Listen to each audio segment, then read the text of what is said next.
When you hear the term civil rights movement, what do you see?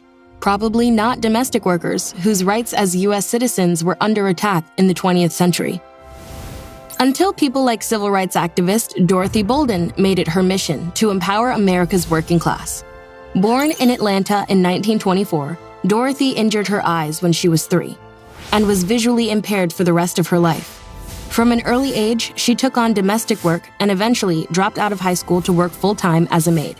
Like many generations of women of color in this position, Dorothy found herself feeling powerless and exhausted. She was often mistreated by employers and had to work long hours for little pay. In 1955, Dorothy watched a news report about Rosa Parks refusing to give up her seat on a bus and was inspired to join the civil rights movement. Our community, Mrs. Rosa Parks, was arrested because she refused to give up her seat for a white passenger.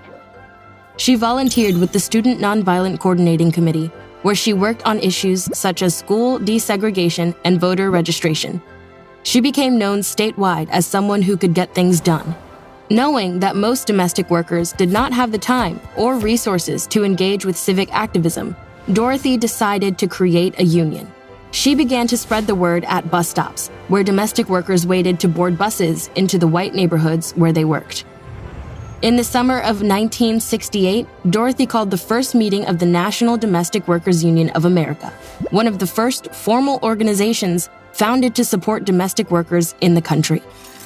With the union's support, women became more confident in negotiating better working hours and wages. The union also trained members in important skills such as cooking, childcare, and first aid. Dorothy required that every member of the organization registered to vote, creating an influential voting bloc. Many elected officials sought Dorothy's support, knowing they would get the votes of thousands of Black women. Dorothy passed away in 2005. Her activism empowered domestic workers across the nation and created noticeable change in the workplace for thousands of Black women. How did Dorothy's work set an inspiring example for other women to organize their community and create change?